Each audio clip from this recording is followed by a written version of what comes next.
नमस्कार दोस्तों, हमारी कहानियों के चैनल में आपका स्वागत है।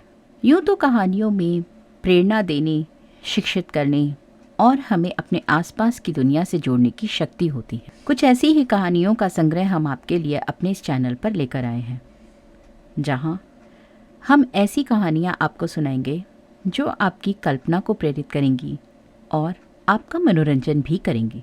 कहानियाँ हमें एक नई दुनिया में ले जाती हैं, हमें एक वैल्यूएबल लेसन सिखाती हैं, फिर चाहे वो एक फैंटेसी हो या फिर हार्ट फेल्ट मेमोरी।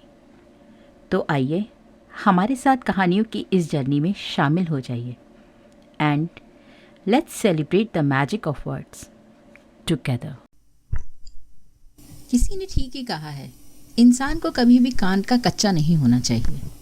उसे हमेशा पहले किसी के भी भड़काने पर अगर कोई बात कोई कहता है किसी के खिलाफ, तो उसे पहले अच्छे से जांच परख करनी चाहिए, उसके बाद ही निर्णय लेना चाहिए। आज फिर मैं एक तेनालीराम से जुड़ा हुआ एक किस्सा लेकर आपके सामने हाजिर हूँ। तो आइए सुनते हैं। कृष्णदेव राय, जैसा कि आप लोग जानते हैं, बहुत ही कला के प्रेमी थे। कलाकारों को प्रोत्साहन बढ़ाने के लिए, उनके अच्छे प्रदर्शन के लिए उन्हें समय समय पर पुरस्कार देकर सम्मानित भी करते रहते थे।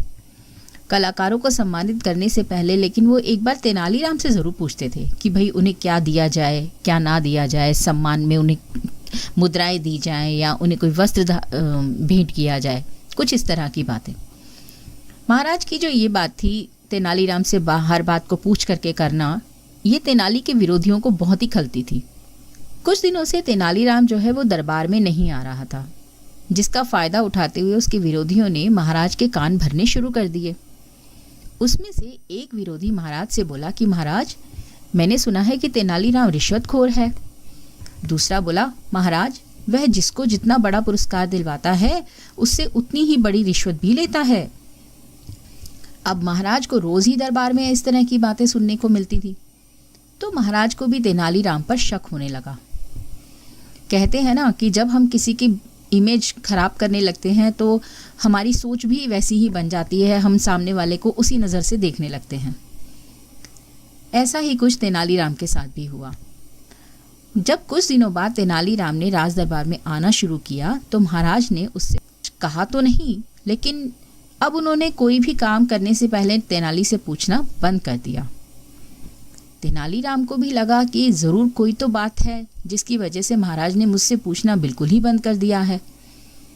एक बार दरबार में बहुत सारे कलाकार आए हुए थे।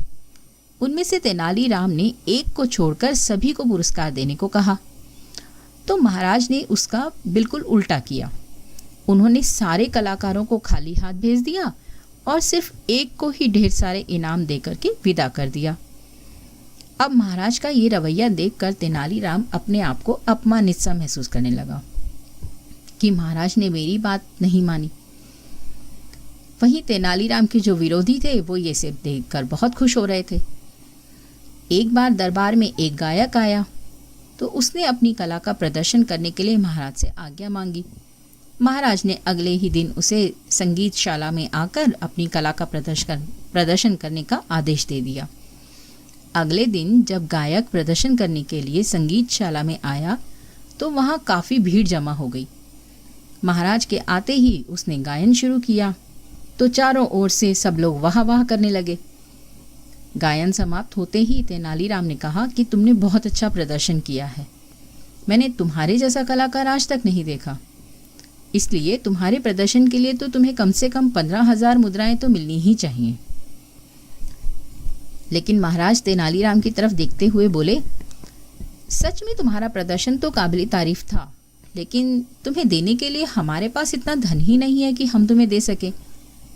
अब जो बेचारा गायक था वो निराश होकर अपना सामान बटोरने लगा, लेकिन तभी तेनालीराम ने एक पोटली लाकर उसे थमा दी।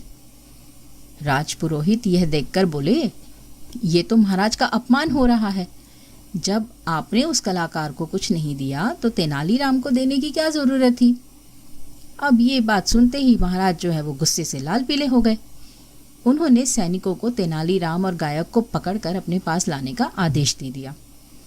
सैनिक गायक और तेनालीराम को पकड़कर महाराज के पास ले गए। महाराज ने एक सेवक से उस पोटली को छीनकर उसे खोलने का आदेश दिया। तो जैसे ही सेवक ने पोटली खोली तो उसमें से एक मिट्टी का खाली बर्तन निकला, जिसे देखकर वहाँ सभी लोग जो हैं वो आश्चर्यचकित हो गए। तो महाराज ने तेनालीराम से पूछा कि तुमने ये खाली बर्तन क्यों दिया है? तो वह बोला कि महाराज, यह गायक बहुत दूर से आपके पास आया था। मैंने सोचा पुरस्कार ना से ही कम से कम इस खाली बर्तन में वो वाहवाही ही भर कर ले जाएगा, इसलिए मैंने ये खाली बर्तन इसे दे दिया। अब तेनालीराम का ऐसा जवाब सुनते ही महाराज का जो गुस्सा था वो एकदम से फुर हो गया और उन्होंने उस गायक को 15,000 स्वर्ण मुद्राएं इनाम के रूप में दे दी।